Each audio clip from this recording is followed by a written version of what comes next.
إن الله وملائكته يصلون على النبي يا أيها الذين آمنوا صلوا عليه وسلموا تسليما اللهم صل على محمد وعلى آل سيدنا محمد وعلى آل سيدنا গুনার বোঝা মাথায় লইয়া কাঁদেছি গুনার বোঝা মাথায় লইয়া কাঁদেছি মাফ করো মাবুদ আল্লাহ ইলাহি মাফ করো মাবুদ আল্লাহ ইলাহি আল্লাহুম্মা সাল্লি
سيد العالمين اذهب يا خاتم النبيين اذهب يا رحمة للعالمين اذهب يا نبي الله اذهب يا رسول الله اذهب يا خير خلق الله اذهب يا نور من نور الله بسم الله اذهب يا محمد رسول الله جلوہ ہو یا امام المرسلین جلوگر ہو رحمت للعالمین مرحبا یا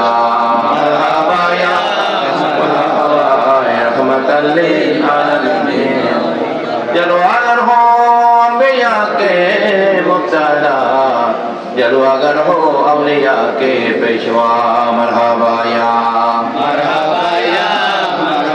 رحمت للعالمین جلوگر ہو سید خیر البشر جلوگر ہو اے میرے نور نظر مرحبا یا رحمت للعالمین جلوگر ہو جلوے نور خدا جلوگر ہو یا محمد مصطفیٰ مرحبا یا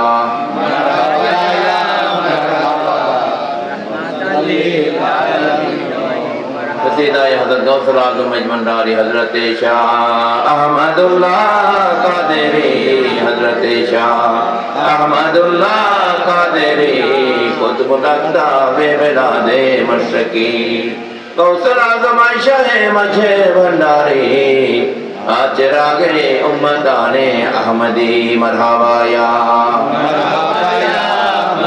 غوث اعظم مجمنداری مرحبا مرحبا یا مرحبا یا مرحبا غوث اعظم شاہ غلام الرحمن مرحبا مرحبا یا مرحبا یا غوث زمان ابو البشر مرحبا مرحبا یا مرحبا یا مرحبا غوث الغوث الوارا معین مولا مرحبا الحمدللہ আজকে বাৎসরিক মাহফিলে ভরাসার খলিফা হারুন এই ভান্ডারে ভরাসা সর্দার বাড়ি বরিচং 31তম বার্ষিক ওয়াজ মিলাদ ও যিকিরের মাহফিলে উপস্থিত খলিফা, বিশেষ করে আজকের খলিফা অতিথি হিসেবে যিনি উপস্থিত আছেন শাহ মোহাম্মদ আলিফুর খান আল মাইজভান্ডারী, এবং ওয়াইজিনে কেরাম হিসেবে মুফতি বাকি বিল্লাহ আল আজহারী, মৌলানা আব্দুল সত্তার সিদ্দিকী আল মাইজভান্ডারী সহ উপস্থিত উলামায়ে কেরাম, উপস্থিত খলিফাবৃন্দ, আশিকিন হাজিরিন মুহিব্বিন, আসসালামু আলাইকুম ওয়া রাহমাতুল্লাহি ওয়া বারাকাতুহু। ওয়া আলাইকুম আসসালাম ওয়া রাহমাতুল্লাহি ওয়া বারাকাতুহু। আল্লাহ পাকের দরবারে শুকরিয়া আদায় করছি। আল্লাহ রাব্বুল আলামিন এই বরিচংয়ের জমিন আমাদেরকে আসার বসার তৌফিক এনায়েত করেছেন। আল্লাহর দরবারে শুকরিয়া আদায় করি, প্রতিদিন আলহামদুলিল্লাহ। আলহামদুলিল্লাহ। আল্লাহ হাবিবের দরবারে লাখো কোটি দরুদ সালাম, আহলুল বাইতের দরবারে, সাহাবায়ে কেরাম আজমাইনের দরবার সহ সমস্ত তরিকতের যারা শহীদ, প্রত্যেকের দরবারে হুজুর গাউস পাক সৈয়দনা আব্দুল কাদের জিলানী, যিনি কাদেরিয়া তরিকা আমাদের তরিকার যিনি প্রধান, এই রবি ইসলামী মাস যার স্মরণে উদযাপিত হয় ফাতিহা দম শরীফ, আলহামদুলিল্লাহ। এই বাগদাদ শরীফের দরবারে আমরা এই বরিচংয়ের জমিন থেকে সালাম পেশ করছি এবং হুজুর গাউসুল আজম মাইজভান্ডারী বা ওয়ানলি কাবলা আলম মসজিদের বা মসজিদ মাইজভান্ডারী রওজা পাকে সালাম পেশ করে যারা ইন্তজাম করেছেন, ইন্তজামিয়া কমিটি, সবাইকে আন্তরিক মোবারকবাদ জানাচ্ছি। আলহামদুলিল্লাহ। অনেক রাত হয়ে গেছে, আমাদের মৌলানা বাকিবিল্লাহ সাহেব অনেকক্ষণ আপনাদের মাঝে তকরির পেশ করেছেন বিভিন্ন বিষয় নিয়ে। বর্তমানে আমার ফ্যাসাদের যুগ, মানুষ বিরোধীদের সাথে বিরোধিতা করে, এগুলা দুনিয়াবী বিষয় নিয়ে হইতে পারে, কিন্তু ঈমান আমলের বিষয় নিয়ে বিরোধীদের সাথে বিরোধিতা করলে ঈমান থাকবে না, এটা বুঝতে হবে। রাজনীতি নিয়ে বিরোধিতা করা যায়, বিভিন্ন বিষয় নিয়ে বিরোধিতা করা যায় দুনিয়াবী, যেটা আমাদের সাথে আখিরাতের সম্পর্ক, ঈমানের সম্পর্ক, সেই বিষয় নিয়ে যদি বিরোধীদের সাথে বিরোধিতা করা হয় যে আমি বিরোধিতা করবই, সে আইন বললে আমি আইন বলবো, হ্যাঁ, এটা তার ঈমান এবং আমলের জন্য কি খতরা, ঠিক কিনা? ঈমানেই চলে যায় তাহলে তার নামাজ, রোজা, হজ, যাকাত কোনো কিছুই থাকবে না।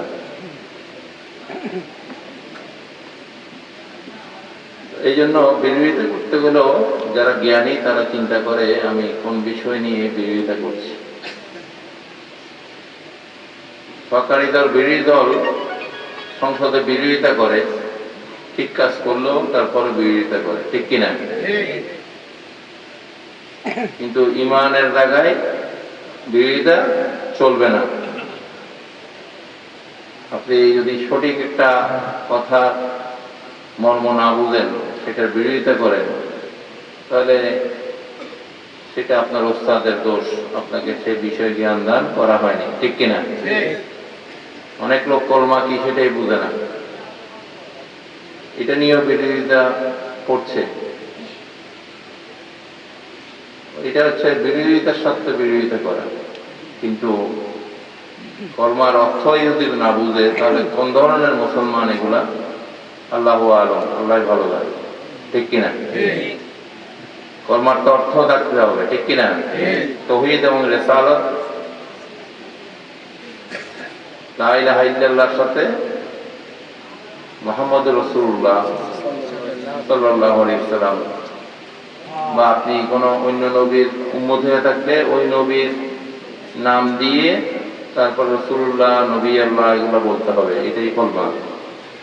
যুগে যুগে আদম, সফিউল্লাহ থেকে শুরু করে যত নবী রাসূল আসছে মুসা কালিমুল্লাহ, ঈসা রুহুল্লাহ, ইব্রাহিম খলিলুল্লাহ, সবাই কলমা ছিল।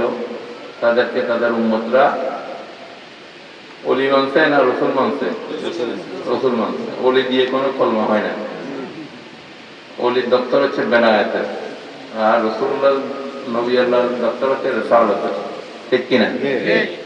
এখন কোনটা রেসালাত আর কোনটা বেলায়েত সেটাই বুঝে না, এরকম আলেমের বাংলাদেশের অভাব নেই। ঠিক কিনা? এরা এক ফেসবুক দিয়ে খালি ফিতনা, বিতর্ক, বিরোধীদের সাথে বিরোধিতা করে। যে লোকের কথা নিয়ে বিরোধিতা করছে ওই লোক, সে এদেরকে কয়েক হাজারবার পড়াইতে পারবে। সে শিকাগো জামে মস্কের খতিব, সে একমাত্র ব্যক্তি যে ব্যক্তি জাতিসংঘের কনফারেন্স হলে পৃথিবীতে একবারেই আজান হয়েছে হলের মধ্যে, এই ব্যক্তি সেই আজান দিয়েছে। যখন ইরাকের যুদ্ধ হচ্ছে, আমেরিকা ইরাক আক্রমণ করতেছে, তখন এই ব্যক্তি হোয়াইট হাউসের সামনে কয়েক হাজার মুসল্লিকে নিয়ে হোয়াইট হাউসের সামনের মাঠে সেখানে আমেরিকার বিরুদ্ধে বক্তব্য দিয়েছে এবং সেখানে জুমার নামাজ আদায় করেছে। ওই মাঠে কখনো নামাজ আদায় করতে দেয় না, কিন্তু এই লোক করেছে। এগুলো কি গ্রামে গঞ্জের পাটমোল্লা? হ্যাঁ, এগুলো সাহসী মানুষ। এদের ইসলামের জন্য অনেক ত্যাগ আছে, অনেক চিকিৎসা আছে। না যাই না শুনে ডাক্তার নামে খালি বিরোধিতা করলে হবে না। সে তাই না শুনেই একটা গান গাইছে মোহাম্মতের সাথে, ঠিক আছে? এখন সেটাকেই তারা কলমা বানিয়ে বলতেছে। নাউযুবিল্লাহ। আল্লাহ যেন এই সমস্ত অন্ধ, হ্যাঁ, এবং এগুলা কি বর্বরও বলা যায়, এবং আলেম নামের জালেমদেরকে আল্লাহ হেদায়েত দান করুক, আমিন বলুন। আলেম মানে জ্ঞানী। আলেম মানে কি? জ্ঞানী। এখন জ্ঞানী থেকে তো জ্ঞানের আলো বের হবে, ঠিক আছে না? জাহেলের মতো স্বভাব চরিত্র তো জ্ঞানী থেকে বের হইতে পারে না। এখন ইসলামকে এমন অবস্থায় নিয়ে গিয়েছে, এটার এজেন্সি যেন আল্লাহ তাদেরকে অনেকেরই দিয়ে দিয়েছে। হ্যাঁ, দুনিয়াতে বেহেশতের ঘোষণা একমাত্র আল্লাহ রসুল দিয়েছে, আর কেউ দেওয়ার ক্ষমতা নেই। ঠিক আছে? প্রতীকীভাবে ব্যবহার করতে পারবে, কিন্তু জান্নাতের টিকিট দেওয়ার কোনো সুযোগ নাই। আশারে মুবাশশারা আল্লাহ রসুল দিয়েছেন ওনার সাহাবীদেরকে। 10 জন সাহাবীকে বলছেন যে আবু বকর ফিল জান্নাহ, ওমর ফিল জান্নাহ, ওসমান ফিল জান্নাহ, আলী, এরকম সাদ বিন ওয়াক্কাস, এরকম সাহাবীদেরকে উনি কি করেছেন? জান্নাতের সুসংবাদ দিয়েছেন। সুবহানাল্লাহ। যিনি আল্লাহ যাকে জান্নাতের মালিক বানিয়েছেন, জান্নাতের ঘরটা যার আন্ডারে রাখবেন, ঠিক কিনা? উম্মতরা তো তার আন্ডারে থাকবে নাকি? না, উম্মতের আন্ডারে থাকবে নবী। এখন এমন কিছু উম্মত বাড়িয়েছে, নবীর আগে জান্নাতে যাইতে বসে আছে। নাউযুবিল্লাহ বলেন। এরকম বলে হাসরের ময়দানে নবী ফেল ফেল করে তাকিয়ে থাকবে, ওনার নেকির পাল্লা ভারী হয় না গুনার পাল্লা ভারী হয়। নাউযুবিল্লাহ বলেন। আর সে তত্তর করে চলে যাবে। হ্যাঁ, নবী খালি চিন্তায় থাকবে। নাউযুবিল্লাহ বলেন। আল্লাহ রাসূল বলেছেন শাফাআতুল লি আহলিল কাবায়ের মিন উম্মতি। হাদিস শরীফটা এখনো যারা মদিনা শরীফে যাবেন হজ করতে বা উমরা করতে, যে জায়গাতে এই নামাজ হয় মদিনাতুল মুনাওয়ারা, মসজিদে নববীতে, মিম্বরে, এই এরিয়াতে আপনি এই হাদিস শরীফটা এখনো আছে। সুবহানাল্লাহ। আল্লাহ রাসূল বলছেন হাসরের ময়দানে আমি আমার গুনাহগার উম্মতদেরকে জাহান্নামের আগুন থেকে টেনে টেনে নিয়ে আসবো। যাকে আল্লাহ ওই ক্ষমতা দিয়েছেন, ওই ক্ষমতার বলে নবী দুনিয়াতে কথা কি উম্মতের সামনে কি উনি বয়ান করে গিয়েছেন, পেশ করে গিয়েছেন যে হাসরের ময়দানে আমি আমার গুনাহগার উম্মতদেরকে আগুন থেকে টেনে টেনে নিয়ে আসবো। সুবহানাল্লাহ। যার অন্তরে একটা সরিষার দানা পরিমাণ ঈমান থাকবে সে কখনো জাহান্নামে যাবে না। সুবহানাল্লাহ। আমলের কথা বলেন, ঈমান, ঈমান হচ্ছে বিশ্বাস। এখানে আদবের নজরে, ঈমানের নজরে আল্লাহ এবং আল্লাহ রাসূলকে বিশ্বাস করা, মুহাব্বত করা, ভালোবাসা, হুব্বে রাসূল যেটা আল্লাহ চেয়েছেন। সুবহানাল্লাহ বলেন। সুবহানাল্লাহ। আল্লাহ শুধু আল্লাহ রাসূলের ভালোবাসা চায়নি, আল্লাহ বলছেন কুল্লা আসালুকুম আলাইয়া আজরান ইল্লাল মুওয়াদ্দাতা ফিল কুরবা। সূরা সূরা 23 নম্বর আয়াতে আল্লাহ রাব্বুল আলামিন নবীকে বলতে বলছেন, নবী আপনি বলে দেন শুধু আপনার ভালোবাসা না, আপনার যারা আহলুল বাইত, কুল্লা আসালুকুম আলাইয়া আজরান ইল্লাল মুওয়াদ্দাতা ফিল কুরবা, যারা আপনার আহলুল বাইত, আপনার পরিবার, আপনার বংশধর উম্মত যেন আপনার সমস্ত, আপনাকে যদি ভালোবাসতে চায়, আপনার যে রিয়াজত, পরিশ্রম, এগুলোর প্রতিদান দিতে চায়, তাহলে তারা যেন আপনার আহলুল বাইতকে যেন ভালোবাসে। সুবহানাল্লাহ। হুকুমটা আল্লাহ, হুকুম কার? আল্লাহ। এই জন্য কাউকে গালি দিতে গেলে, কারোর বিরুদ্ধে বলতে গেলে আমাদেরকে চিন্তা করতে হয়, ঠিক কিনা? চিন্তা করতে হবে। এমন জায়গায় আমরা বিরূপ কোনো কথা বলতে গেলে আমাদের ঈমান থাকে কিনা? আমাদের ঈমান যদি চলে যায়, 1000 বছর নামাজ পড়লে কোনো লাভ হবে না, আমল দিয়ে কোনো কাজ হবে না। ওই মহব্বত আল্লাহ চায়। কে চায়? মায়া, মমতা, এগুলা আল্লাহর কাছে 100 প্রকারের মায়া মমতা আছে। কার কাছে? আল্লাহ রাব্বুল আলামিনের কাছে। আল্লাহ রাসূল বলতেছেন, কোন সন্তানকে তার মা কি আগুনে নিক্ষেপ করতে পারে? পারে? পারে না। দুনিয়াতে আল্লাহ পাক শুধু এক প্রকারের মায়া মমতা দিয়েছে, এক সত্যিকার। এটা শুধু মানব জাতিকে না, সমস্ত সৃষ্টির মধ্যে। গরুর মধ্যে মায়া মমতা নাই তার বাছুরের প্রতি, মুরগির বাচ্চার প্রতি মুরগির নাই, আসেনি? প্রত্যেকটা প্রাণীর কাছেই মায়া মমতা আছে, শুধু মানুষের কাছে না। মানুষের গুলো কমে দেখতেছে, মানুষের গুলা এই প্রতিহিংসা, এই খাতিরতার কারণে, হিংসা বিদ্বেষের কারণে তাদের মায়া মমতা আল্লাহ কমাই ফেলতেছে। হিংসা থাকলে সেখানে মায়া থাকতে পারে না, এটার অপোজিট, ঠিক কিনা? হিংসা বিদ্বেষ বর্বরতার সাথে মায়ার সম্পর্ক নাই, ভালোবাসার সম্পর্ক নাই, এটা হলো অপোজিট। এগুলা যত মানুষের মধ্যে বেড়ে যাবে তত মায়া মমতা কমে যাবে মানুষের। সন্তানের প্রতি বাবা মার প্রতি সন্তানের, মানুষের মধ্যে যদি ধৈর্যের অভাব হয়, আল্লাহর শুকরিয়া যদি না থাকে, আখিরাতের ভয় না থাকে, কবর আযাবের ভয় না থাকে, তাহলে তার ভিতরে মায়া মমতা কমে যাবে, হিংস্রতা বেড়ে যাবে, ঠিক কিনা? যেগুলো আমরা দেখছি, মানুষকে মানুষ কিভাবে পিটিয়ে মেরে ফেলছে কোনো খবর নেই, এগুলো আইমে জাহেলিয়াতের লক্ষণ। আল্লাহ রাসূলকে আল্লাহ পাক দুনিয়াতে যখন পাঠিয়েছেন তখন এরকম আইমে জাহেলিয়াতের অবস্থা ছিল। মানুষ কথায় কথায় মানুষকে মেরে ফেলত, মানুষ মুহূর্তের মধ্যে মানুষের বাড়িঘর লুট করত, দোকানপাট লুট করত,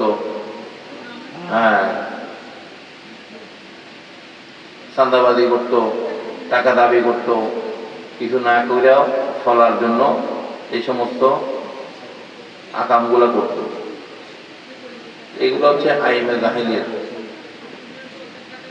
আল্লাহ রাব্বুল আলামিন ওই সময় আল্লাহ রাসূলকে পাঠিয়েছেন সাথে আল কোরআনকে বুরহানুম মির রাব্বিকুম, আল্লাহর দলিল করে আল্লাহ পাক পাঠিয়েছেন। সুবহানাল্লাহ বলুন। তো কোরআনের আয়াতগুলো নিয়ে অনেক নাস্তিক বা অনেক মুসলমান দেখি ফেসবুকে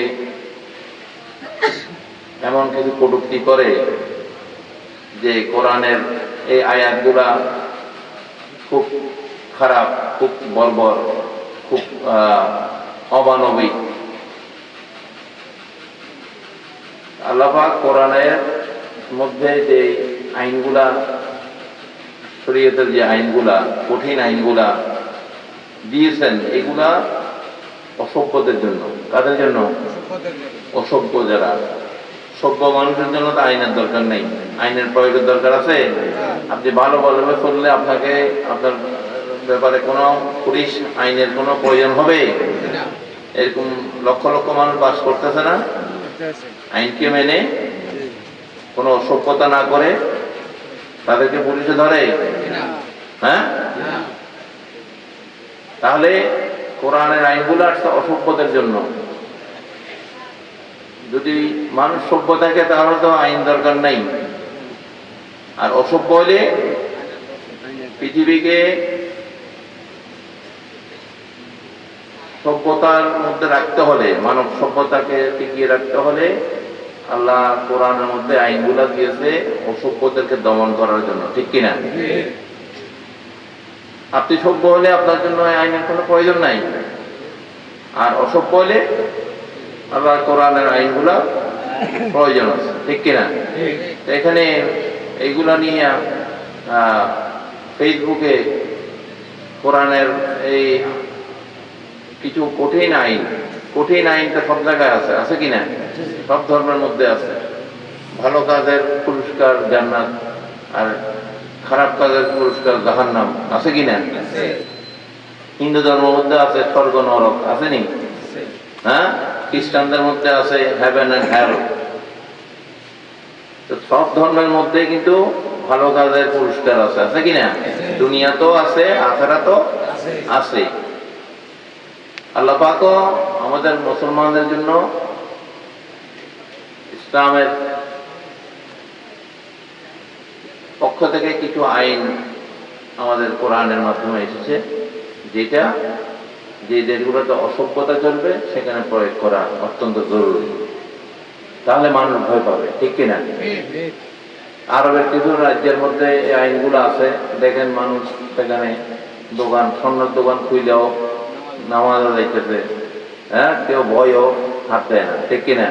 চিন্তাও করে না, কারণ ধরা করলে হাত পা কাটা দেবে, আবার মাথাও গর্দনও দেবার সম্ভাবনা আছে, ঠিক কিনা? এই দেশে আসেনি এগুলো কিছু, নিজের মনে করে সব লই জায়গা, কি? হ্যাঁ, নিজের মনে করে সব নিয়ে জায়গা বাড়িতে, খানকা মাদার যার ঘরের মধ্যে যা পাইব সব লই দিব, তার লেগে জানে কোনো রেখে দিতে। তাহলে আইনের দরকার আছে না? আছে। ইনশাআল্লাহ তাআলা বাংলাদেশ সুপ্রিম পার্টি এটার গঠনতন্ত্র হয়েছে, এটা ইসলামী দল এবং মদিনার সনদের আলোকেই এটা রাষ্ট্র পরিচালনা করবে। আলহামদুলিল্লাহ বলবে। অবশ্যই এটার মধ্যে খেলাফত আছে, সময় সুযোগে এই দেশের খেলাফত ইনশাআল্লাহ তাআলা প্রতিষ্ঠিত করা এই দলের একটা লক্ষ্য, এবং এই দেশ থেকে সমস্ত অসভ্যতা, বর্বরতা দূর করাই এই বাংলাদেশ সুপ্রিম পার্টির অন্যতম লক্ষ্য। এবং অবশ্যই কোরআন সুন্নাহর আলোকে, তাসাউফ ভিত্তিক জীবন ব্যবস্থা, সুবিবাদের আলোকে মানুষকে শান্তি সম্প্রীতির ইসলাম প্রতিষ্ঠা করাই আমাদের সংগঠনের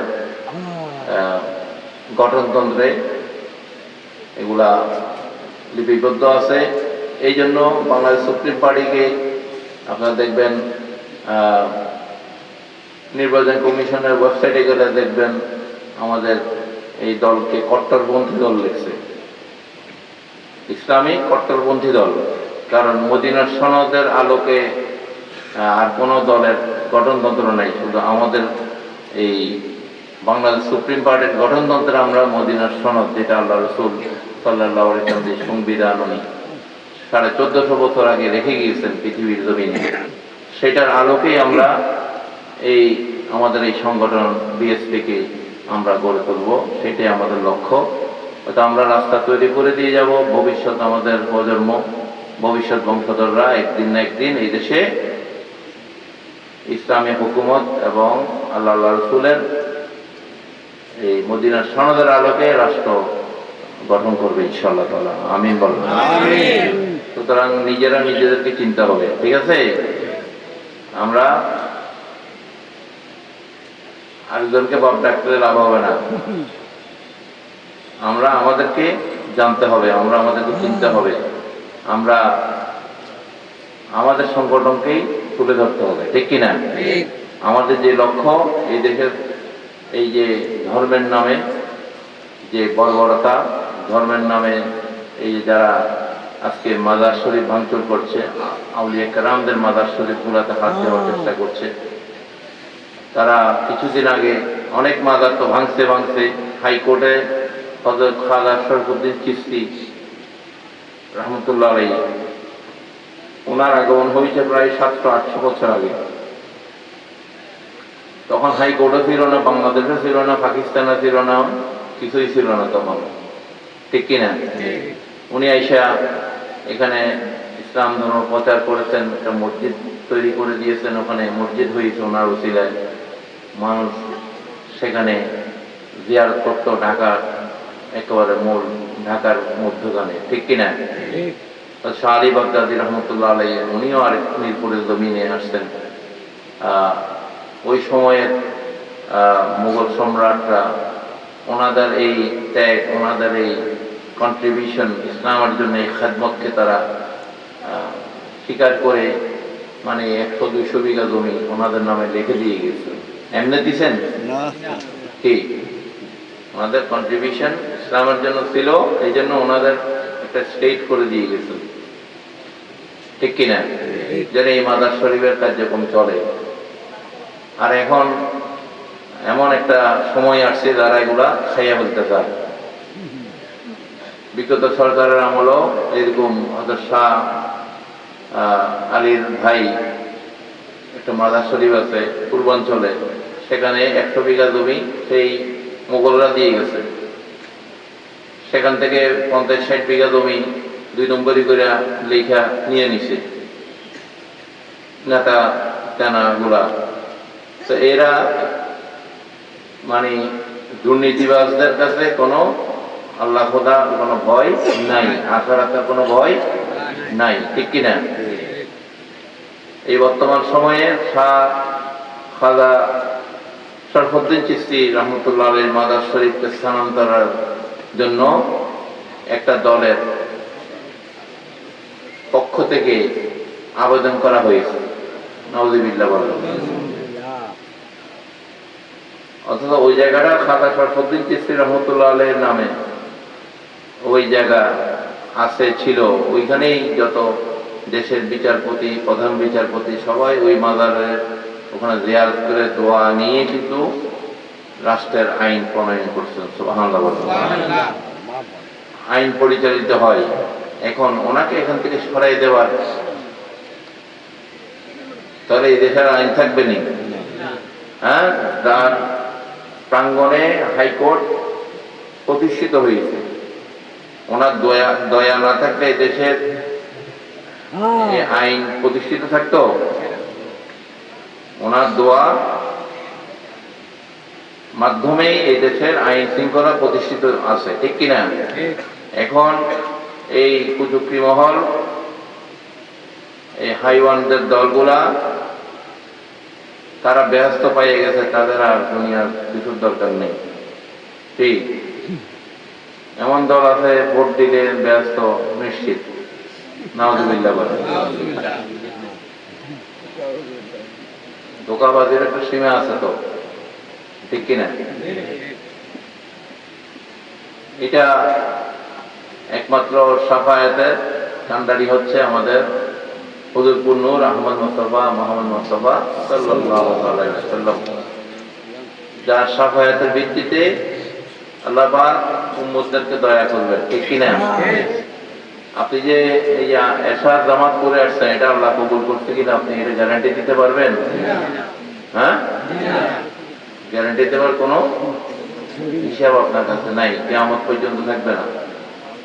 আল্লাহু আলম, এটা মাত্র আল্লাহই ভালো জানে, ঠিক কিনা? তো আমরা অবশ্যই নবীর উম্মত মুহাম্মদী, আমরা নবীকে ভালোবাসি, হুব্বে রাসূল আমাদের অন্তরে আছে, আলহামদুলিল্লাহ। আখলাকুন নবী যদি আমরা আমাদের অন্তরে প্রতিষ্ঠিত রাখতে পারি, নবীর আদর্শ, অবশ্যই আমরা কোরআন সুন্নাহর আলোকে যদি আমরা চলি, আমরা যদি তাসাউফ ভিত্তিক জীবন ব্যবস্থা গঠন করি, আমাদের দ্বারা যদি মানুষ আমাদের মাধ্যমে যে নিরাপদ থাকে, আমাদের হাত, আল্লাহ রাসূল বলেন, যার জবান এবং হাত থেকে আরেকজন মানুষ, আরেকজন মুসলমান নিরাপদ থাকবে, তাকে মুসলমান বলা হবে। সুবহানাল্লাহ। জবান এবং হাত। এখন তো গালাগালি এমন সস্তা হয়ে গেছে, কি বাংলাদেশের সবচেয়ে বেশি সস্তা কি এখন? গালাগালি করা। হ্যাঁ, সবচেয়ে বেশি সস্তার বিষয় হয়ে গেছে গালাগালি করা, মানুষকে অপমান করা। অর্থাৎ ইসলাম আমাদেরকে কি শিক্ষা দিয়েছে? পারস্পরিক শ্রদ্ধাবোধ, বিনয়, আদব, ব্যবহার, এগুলো যার মধ্যে থাকবে তাকে মুসলমান হিসাবে জানতে হবে, ঠিক কিনা? গালাগালি করা এগুলো হচ্ছে কাফেরদের লক্ষণ, বেদিনদের লক্ষণ, ঠিক কিনা? ফায়সা, তহমত দেওয়া, গীবত করা, আর গীবত আসাদ্দু মিনাজ জিনা। কোরআনে সূরা বাকারার মধ্যে পরিষ্কার আল্লাহ রব্বুল আলামিন ইরশাদ করেছেন যে গীবত, মিথ্যা, এগুলা জিনার চেয়ে কঠিন অপরাধ। জিনা করলে যে অপরাধ, একটা গীবত, একটা মিথ্যা বানিয়ে তিলকে তাল করা, এগুলো হচ্ছে কি গীবত। আর ফিতনা, এগুলোর মাধ্যমে যদি ধর্মীয় ফিতনা তৈরি হয়,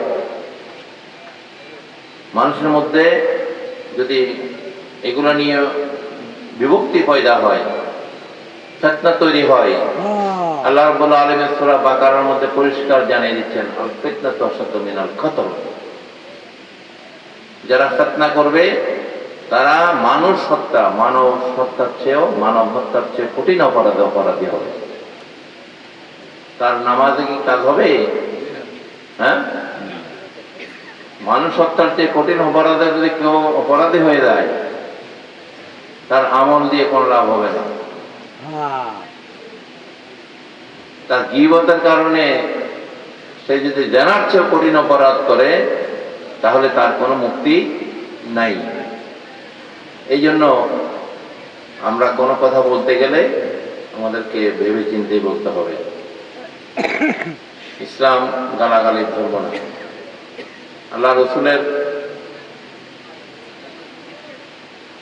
ঠিক কতজনে কাফেররা কত ভাবে অপমান করেছে, লাঞ্ছনা দিয়েছে। হ্যাঁ, যখন মক্কা বিজয় করেছেন, সবাই ভয়ে কাঁপতেছে, আমরা তো ওনাকে এত নির্যাতন করেছি, এত গালাগালি করেছি, এত কাফের ধর্ম যেটা কাফের তো সেটা করবে, ঠিক কিনা? ওনাকে বাড়ি থেকে বের করে দিয়েছি, ওনার বসত বাড়ি থেকে ওনাকে তাড়িয়ে দিয়েছি, এবার আমাদের না কি করে। উনি মক্কা বিজয় করার পরে ঘোষণা দিয়ে দিলেন, মুসলমানরা কেউ কাফেরদের কোন একটা ঘরের মধ্যে টোকা দিতে পারবে না, ভাঙচুর তো দূরের কথা, কি করতে পারবে না, উকিও দিতে পারবে না। যারা এই মক্কা নগরীর যারা অধিবাসী, তারা সবাই নিরাপদ। তারা কি সবাই নিরাপদ থাকবে, কেউ কারোর উপরে জুলুম করা চলবে না। আমরা কি এই বাংলাদেশের মুসলমানদেরকে এই রূপ দেখতেছি? হ্যাঁ, যারা এই সমস্ত কাজগুলা করছে, এইগুলো হচ্ছে কাফেরদের, বেদিনদের চরিত্র। ঠিক কিনা? এগুলো মুসলমানদের চরিত্র হতে পারে না। আরেকজনের বাড়ির খাট পালং নিয়ে নিজের বাড়ির ঘরে দেয়া ফিট করে নেওয়া, সোফা সেট নিয়া, টেলিভিশন নিয়া, ফ্যান নিয়া, এমনকি ডেকচি বাতি পর্যন্ত লইয়া কি নিজের মনে করে বাড়িতে লই যাও, এগুলো মুসলমানের ধর্ম কখনো না। এগুলো বেদিনদের ধর্ম। অথচ লম্বা লম্বা দাড়ি, লম্বা লম্বা কুর্তা পরে পরে গরু মহিষ পর্যন্ত লই দিতেছে গিয়া টেনে টেনে। আমরা ফেসবুকে দেখছি কিনা এরকম বেহায়া বেলজ্জা হায়া শরমহীন মানুষগুলা নিজেদেরকে আবার পাক্কা মুসলমান দাবি করে, হ্যাঁ, তৌহিদি জনতার নাম বিক্রি করে, ঠিক কিনা? তৌহিদ দুই প্রকার, একটা ইসলামী তৌহিদ, আরটা হচ্ছে শয়তানের যে তৌহিদ, মানে ইবলিশি তৌহিদ। কি ইসলামী তৌহিদের মধ্যে এই চরিত্রগুলা কখনো দেখা দেওয়ার সম্ভাবনা নাই, যেহেতু আল্লাহ রসুল যে তৌহিদে বিশ্বাসী ছিল সেখানে ছিল ক্ষমা, সেখানে ছিল কি ক্ষমা, সেখানে ছিল পারস্পরিক শ্রদ্ধাবোধ, সেখানে ছিল দয়া মায়া, ঠিক কিনা? দয়া মায়া। আল্লাহ রসুল একদিন বিশ্রাম নিচ্ছেন আরবে, এক কাফের সুযোগ বুঝা নবীজির মাথার উপরে তলোয়ার ধরছে, মানে পাইছি একলা, আজকে আমাদের উদ্দেশ্য সফল হবে। যখন নবীজির মাথার উপরে তলোয়ার ধরলো, নবীজি টের পেয়ে গেলেন, কারণ ওনাকে হেফাজত করে কে? আল্লাহ। যখন নবীজি চোখ খুলে বললেন যে তুমি আমাকে মারতে আসছো, তখন তার হাত থেকে তলোয়ার নিজে নিজে পড়ে গেছে। নবীজি তাকে ডেকে বসাইলেন এবং নবীজি তাকে মাফ করে দিলেন। সে নবীজির এই মহানুভবতা দেখেছে, ইসলামে কবুল হয়ে গেল নবীর হাতে। সুবহানাল্লাহ। ইসলাম এইভাবে প্রচার হয়েছে, মহব্বতের মাধ্যমে, ভালোবাসার মাধ্যমে, হিংস্রতার মাধ্যমে ইসলামের প্রচার হয়নি, ঠিক কিনা? যেখানে বর্বরতা, হিংস্রতা, এই সমস্ত জুলুম, অত্যাচার, সেখান থেকে ইসলাম বিদায় নিয়েছে। ইসলাম ভালোবাসার ধর্ম, মায়া মমতার ধর্ম, যেটা আউলিয়া কেরামরা নবীর ওয়ারিস হিসেবে কি সারা পৃথিবীতে ইসলামকে প্রতিষ্ঠিত করেছেন। সুবহানাল্লাহ। এই সমস্ত হিংস্র জন্তু জানোয়ার গুলা এরা আবার নবীর ওয়ারিস দাবি করে। যাদের মধ্যে হিংস্রতা আছে তাদেরকে তো জানোয়ারই বলতে হবে, ঠিক কিনা? হ্যাঁ, এরা বলে আমরা নবীর ওয়ারিস। নবীর প্রতিনিধি হইলে নবীর আখলাক নবী থাকতে হবে, ঠিক কিনা? তার মধ্যে ধৈর্য থাকতে হবে, তার মধ্যে ক্ষমা থাকতে হবে, সহানুভূতি থাকতে হবে, মানবতা থাকতে হবে, মানবিক আচরণ তার মধ্যে দেখা দিতে হবে, ঠিক কিনা? তার মুখের ভাষা, ব্যবহার, এগুলা জাহেলদের মতো না। জাহেলদের মতো হইলে হবে? হ্যাঁ, তার ভাষা ব্যবহার কোমল হইতে হবে, ঠিক আছে, বিনয় হইতে হবে, পারস্পরিক শ্রদ্ধাবোধ থাকতে হবে। তো আল্লাহ পাক যেন আমাদের দেশের মানুষকে আল্লাহ হেদায়েত নসিব করে, আমিন। এবং বিশেষ করে আউলিয়া কেরামদের শান মর্যাদা এটা আল্লাহ বাড়িয়ে দিয়েছেন, আলহামদুলিল্লাহ। আল্লাহর রসুলের শানকে যেভাবে আল্লাহ বৃদ্ধি করে দিয়েছেন, বলা ফান আল্লাহ যিকরাক, আল্লাহ পাক বলেছেন ইয়া রাসূলুল্লাহ, ইয়া হাবিবাল্লাহ, আমি আল্লাহ আপনার জিকিরকে বাড়িয়ে দিয়েছি। সুবহানাল্লাহ। তেমনি আল্লাহর ওলিদের ব্যাপারেও আল্লাহ পাক বলেছেন আল্লাহ ইন্না আউলিয়া আল্লাহ লা খাউফুন আলাইহিম ওয়া লা হুম ইয়াহজানুন, আমার ওলিদের বন্ধুদের কোনো ভয় নেই, তারা ভয়ভীতি নিয়ে পেরেশানি বোধ করবে না, চিন্তিত হবে না। সুবহানাল্লাহ। কারণ নবীর ওয়ারিস হিসেবে হক্কানি উলামায়ে কেরাম এবং পীর মাশায়েখ আল্লাহর ওলিরাই তো নবীর ওয়ারিস, ঠিক কিনা? তারাই তো আজকে ইসলামকে প্রতিনিধিত্ব করেছেন, আজকে তাদেরকেই ছোট করা হচ্ছে। আজকে হযরত শাহজালাল ইয়েমেনি রহমতুল্লাহের মাজার শাহপরানের মাজারে হামলা করার, শাহপরানের মাজারে হামলা করছেই, এরকম বিভিন্ন আউলিয়া কেরামদের দরবারগুলোতে হামলা করার জন্য তারা আরো কিবার বেছে নেয়, শুক্রবার বেছে নেয়। শুক্রবার দিন মানুষকে মসজিদের মধ্যে বিভ্রান্তি করে তাদেরকে শিরিক বেদাতের ফতোয়া তুলে মানুষকে উগ্র করে এভাবে মানুষের বাড়িঘর লুটপাট, লুটতরাজ, ভাঙচুর, আউলিয়া কেরামদের মাজার শরীফগুলো ভাঙচুর করে তারা ইসলাম কায়েম করতেছে। হ্যাঁ, অথচ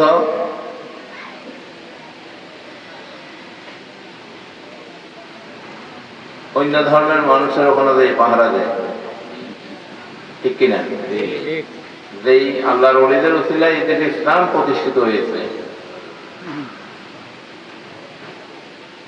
আজকে সংখ্যাগরিষ্ঠ মানুষ মুসলমান, ঠিক কিনা? এই দেশে এটা কোনো মোল্লা মুন্সির মাধ্যমে হয়নি। হাজার বছর যাবৎ এই দেশে আল্লাহর ওলিদের ত্যাগ তিতিক্ষা, রিয়াজত, সাধনা, এমনকি অনেকেই শহীদ হয়েছে, ঠিক কিনা? এই যে কল্লা শহীদ, তারপর ওই যে আপনার নাসিরউদ্দিন সিপাহসালার নেতৃত্বে শাহজালাল ইয়েমেনি যে সিলেট জয় করেছেন, ওনার অনেক সঙ্গী সাথী শহীদ হয়েছেন, ঠিক কিনা? তো এইভাবেই আজকে ইসলাম প্রচার প্রসারিত হয়েছে। আলহামদুলিল্লাহ বলেন। আলহামদুলিল্লাহ। আউলিয়া কেরামদের সত্যিকার যারা হক্কানি উলামায়ে কেরাম বা আউলিয়া কেরাম, তাদেরকে অবশ্যই আমাদের শ্রদ্ধা করতে হবে, ঠিক কিনা? আবার কতগুলো আছে মারা গেলে খালি মাজার বানিয়ে বানিয়ে মানুষকে বিভ্রান্তি করে, মানুষকে ধোঁকা দেয়।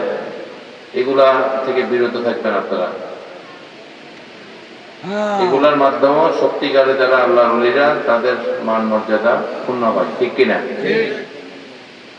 সুতরাং যার মর্যাদা, মাজার মানে যার মধ্যে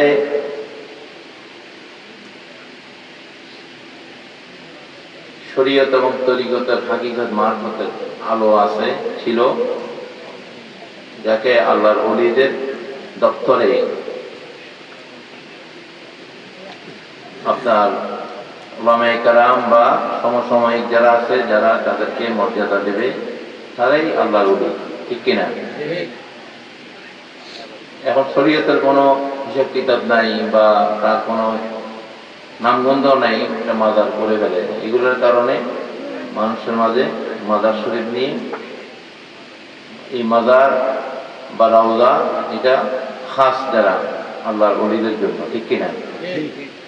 সাধারণ মানুষের জন্য কবরস্থান আছে, তার জন্য সেখানেই নির্ধারিত। রাউজা যারা সম্মানিত তাদের জন্য মাজার বা রাউজা। রাউজা মাজার এটা ফার্সি শব্দ, রাউজা এটা হচ্ছে আরবি শব্দ।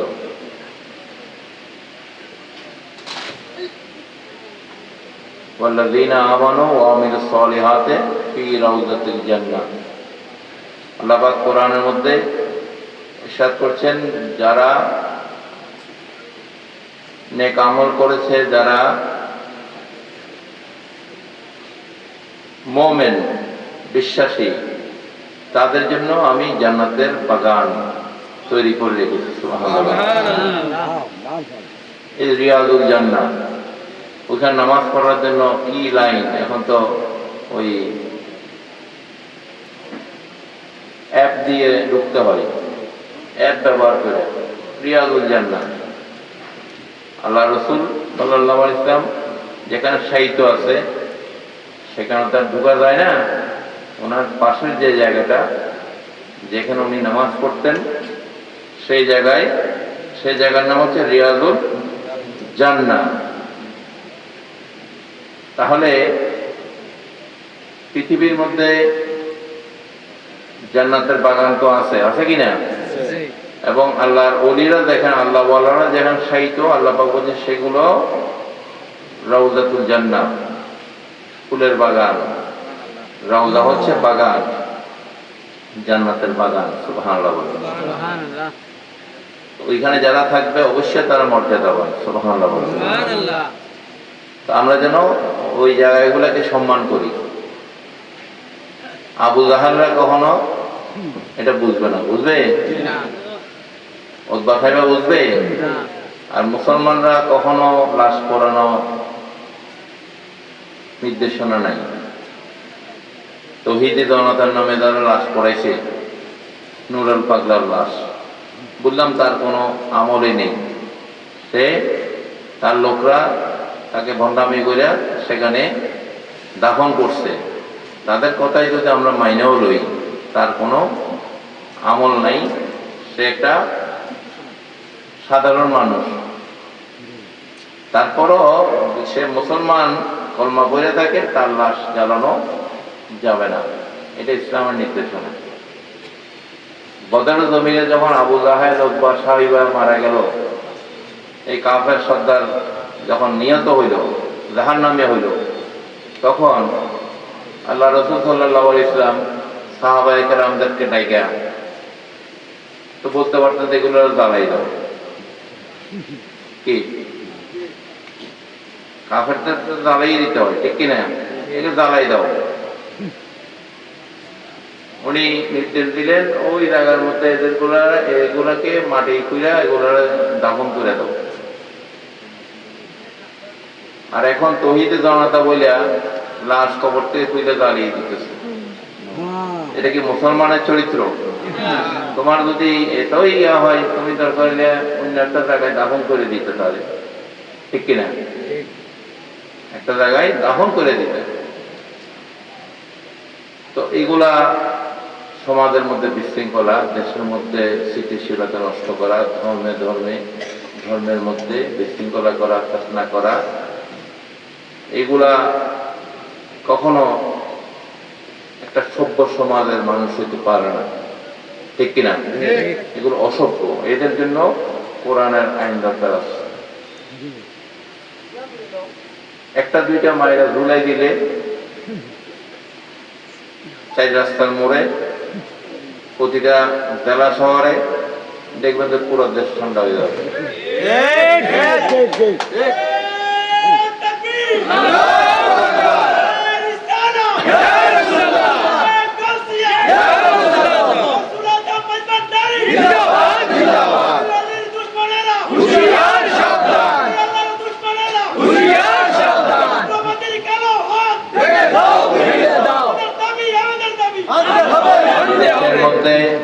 অবশ্যই আউলিয়া কেরামদের স্মরণ ছিল, থাকবে ইনশাআল্লাহ। আহলে সুন্নাত ওয়াল জামাতের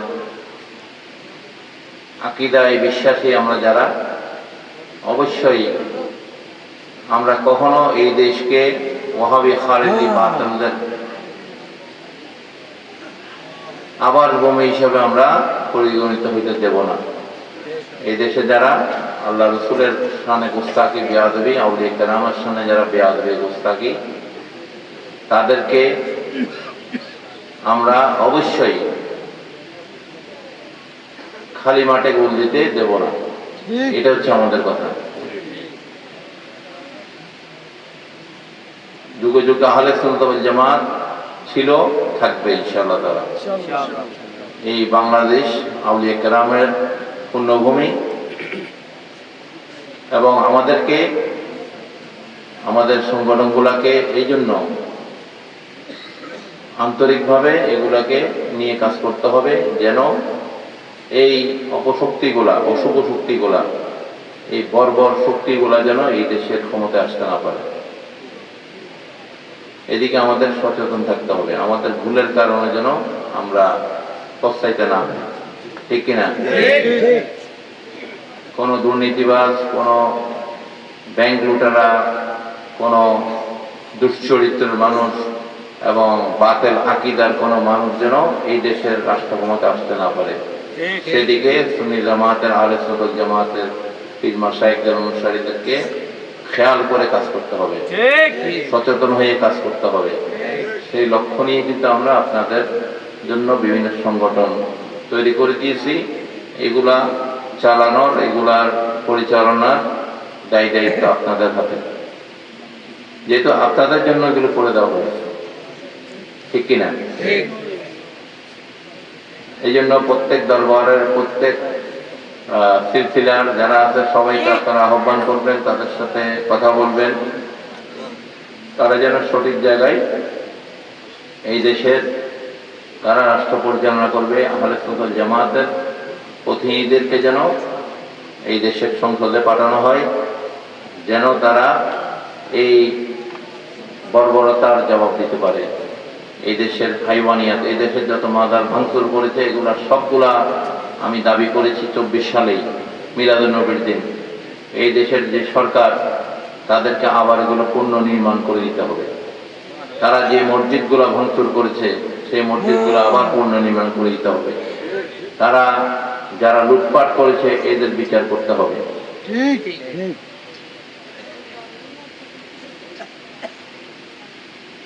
এক দেড় বছর পরে আইসা ধর্মমন্ত্রী সেটা ব্যক্ত করেছে, এই বিচার তারা করবে। যাই হোক, দুনিয়াটা হচ্ছে সত্যের বক্তা, নরমের দল। আমরা সুফিবাদী যারা পীর মাশায়েখ অনুসারী, আমরা একটু নরম হৃদয়ের মানুষ, আমরা মানুষকে বিশ্বাস করি, আমরা হিংসতা বিশ্বাসী না, আমরা জ্বালা অপরাধে বিশ্বাসী না। কিন্তু আমাদেরকে মনে রাখতে হবে, আমরা হোসাইনি সৈনিক। সত্য এবং ন্যায়ের জন্য আমরা লড়াই করতে জানি, আমরা জীবনও দিতে জানি। ইমাম হুসাইন আমাদেরকে সেই শিক্ষা দিয়ে গেছেন, ঠিক কিনা? সুতরাং আপনারা প্রত্যেকেই হোসাইনি কাফেলার অনুসারী, গাউসুল আজম ভান্ডারের অনুসারী। আপনারা এই দেশে তরিকত সুন্নিয়তকে আপনারা প্রতিষ্ঠায় অবশ্যই আপনাদেরকে অবদান রাখতে হবে। সেটা রাজনৈতিক অঙ্গন হোক, সামাজিক অঙ্গন হোক, তরিকতের সংগঠন হোক, প্রত্যেকেই যার যার খানকাতে আসা যাওয়া করবেন। আপনারা কমিটিগুলোতে সংগঠিত হবেন, অন্যদেরকেও সংগঠিত করবেন, বায়াতের সবক দিয়ে দিবেন, মানুষকে আইনে আইনে বায়াত করিয়ে দিবেন। এই দেশে যেন বাতিলদের আস্ফালন যেন কমে যায়। আমরা সুন্নিয়তের সম্মেলনগুলা করবো ইনশাআল্লাহ। আহলে সুন্নাত জামাতের যে কমিটিগুলা, সেগুলোকে এক করে দেওয়া হয়েছে আলহামদুলিল্লাহ। সেটার একটা ব্যাপক বড় ডাক আসবে খুব সহসা ঢাকার জমিনে। আপনারা সবাই সেই ডাক যখন আসবে, তখন অবশ্যই আমাদেরকে হাজির হইতে হবে, ঠিক আছে? ঠিক আছে। আমাদেরকে এই দেশের সুন্নিয়তের জন্য লড়াইয়ে নামতে হবে। এই দেশ থেকে যারা সুন্নিয়ত, আহলে সুন্নাত ওয়াল জামাতকে বিদায় করতে চায়, এই দেশের মধ্যে ওহাবি, খারেজিবাদ, সালাফিবাদ প্রতিষ্ঠিত করতে চায়, তাদেরকে আমরা বাসের ময়দানে হোক, যে ময়দানে হোক, আমরা তাদেরকে মোকাবেলা করবো ইনশাআল্লাহ। আপনারা চেষ্টা করবেন প্রতিটা এলাকায় যেখানে আমাদের মাদ্রাসা নেই, ছোট একটা মাদ্রাসা তৈরি করা, সেখানে সুন্নিয়তের সৈনিক তৈরি করা, হুসাইনি সৈনিক তৈরি করা। এগুলা আমি অনেক আগে থেকে বলে যাচ্ছি। মসজিদগুলাতে আপনার সম্পৃক্ত হবেন, মসজিদ কমিটিগুলোতে সম্পৃক্ত হবেন। নিজেরা মসজিদ করে মসজিদের খবর নেই, ওইখানে আইসা ওই অন্য দেশের মানুষ আইসা মাস্টারি করে, বইঙ্গাগুলো আইসা খবরদারি করে, ঠিক কিনা? আপনি এলাকার মানুষ, আপনারই এখানে মূল্যায়ন নাই। এই জন্য আপনারা মসজিদগুলা, সামাজিক কমিটিগুলা, ঈদগাহ কমিটি, সামাজিক কমিটি, এগুলাতে তরিকাপন্থীরা, সুন্নিরা সম্পৃক্ত হবেন বেশি বেশি। আমাদেরকে মসজিদেও যাইতে হবে, খানকায়ও যাইতে হবে, মসজিদের সাথে সম্পর্ক রাখতে হবে, মাদ্রাসার সাথে সম্পর্ক রাখতে হবে, খানকার সাথেও সম্পর্ক রাখতে হবে। আমাদের দায়িত্ব আরো বেশি, ঠিক কিনা? বাতাসদের কোনো খানকা নাই, আসেনি না, কিন্তু আমাদের খানকা আছে তরিকতের চর্চার জন্য, ঠিক আছে? শরীয়তের কাজ মসজিদে, তরিকতের কাজ খানকা। মিলাদ, জিকির, আজকার, ওজিফা এগুলো আমরা খানকায় আদায় করব। মসজিদে শুধু নামাজ। মসজিদে কি নামাজ নাকি রান্না বান্না সহ হাড়ি পাতে ঘুমানো? কি হ্যাঁ, এগুলা কাজ মসজিদে না। আপনি আরবে গিয়ে দেখবেন কোন দেশে কিন্তু, আরবের কোন দেশে কিন্তু রান্না বান্না মোটামুটি এগুলা নাই। শুধু ইতিকাফের নিয়তে মসজিদে থাকতে পারবেন। কিসের নিয়তে? রোজা রাখিয়া, খাওয়া দাওয়া, পিকনিকে না। রোজার সময় ইতিকাফ করে কিনা? হ্যাঁ, দুনিয়াদারি কোনো হিসাব কিতাব নাই এখানে। এখন তো মোবাইলের উপর মোবাইল দিয়ে ইতিকাফ করে, ঠিক কিনা? তো এগুলা নিয়ম, যেটা নিয়ম মোতাবেক আমাদেরকে করতে হবে। মসজিদের কাজ মসজিদে, খানকার কাজ খানকায়। মেয়েদেরকেও এই তালিমুন নাসা বই আছে, বই দিবেন, তারাও ইসলামের শিক্ষা, মেয়েদের উযু গোসল, মেয়েদের নামাজ রোজা, মেয়েদের শারীরিক সমস্যা, এগুলো নিয়ে আমাদের কিতাব আছে। আমাদের ইলমে তাসাউফের উপর কিতাব আছে, তাসাউফের আত্মকথা, এটা আমার লেখা বই, এগুলা নিয়ে যাবেন। পড়তে হবে, আমাদের জ্ঞান আহরণ করতে হবে। আমি সব জানি বললে হবে না, জ্ঞানের কোনো শেষ নাই, দোলনা থেকে কবর পর্যন্ত জ্ঞান আমাদের আহরণ করতে হবে, জানতে হবে। পড়তে না জানলে মজলিসের মধ্যে একজনে পড়বে, অন্যরা শুনবে, পার্ট বাই পার্ট এই যে দরজগুলা চলবে, ঠিক আছে? যে কোনো কাজ জেনে শুনে করলেই তৃপ্তি পাওয়া যায়, তাই কিনা? নামাজের মধ্যে সূরাগুলো যে আমরা পড়ি, এগুলোর অর্থ যদি আমরা জানা থাকে, অর্থগুলো জানলে আমরা যখন পড়ব তখন এটার মধ্যে আরো বেশি তৃপ্তি আসবে, আসবে কিনা? এই জন্য আপনারা এই নামাজ শিক্ষা, ওজিফা, আমাদের কিতাবগুলো আছে, এগুলো আপনারা সংগ্রহ করবেন ইনশাআল্লাহ তাআলা। এবং দাওয়াত তো দেওয়া হয়েছে আপনাদের 14 অক্টোবর বাবা কাবলা আলমের ফসল শরীফ অনুষ্ঠিত হবে। আমাদের মহান মুর্শিদ বাবা মনিউদ্দিন মাইজভান্ডার রওজা শরীফের কাজ শুরু হয়েছে এবং মসজিদের কাজ শুরু হয়েছে দরবারে। তারা নিয়োগ করে ফেলবেন, মানত করে ফেলবেন ব্যক্তিগতভাবে, বিদেশে যারা আছে তাদেরকেও জানিয়ে দিবেন এই বিষয়ে যেন প্রত্যেকেই সহযোগিতা করে। এই দ্বীনি মার্কাজ এবং মাদার শরীফের কাজে যেন সবাই সহযোগিতা করে। আল্লাহ পাক কবুল করুক, আমিন।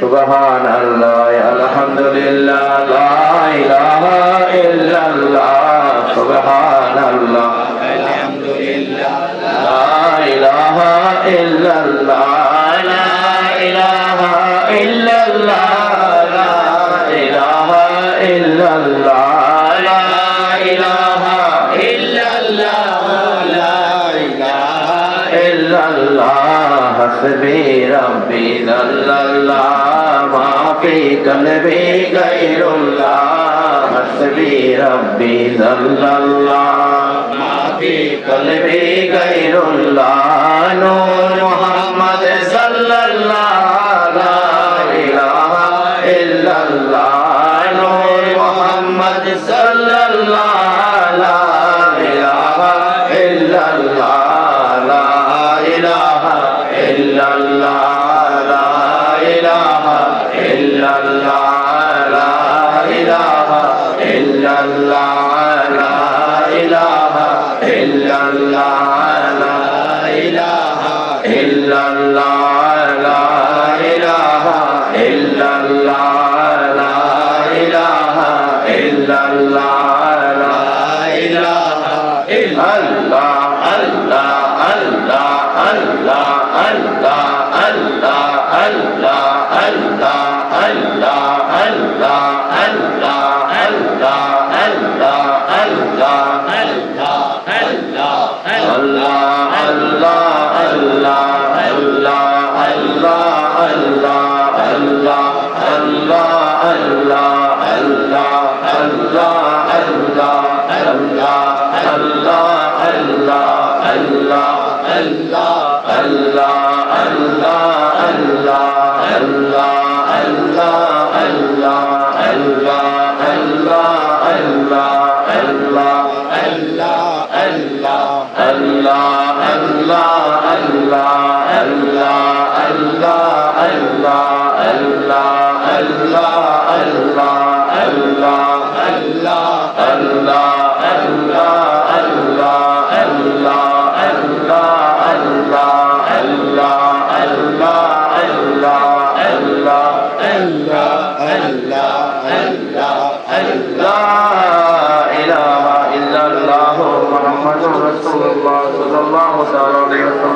আলহামদুলিল্লাহ।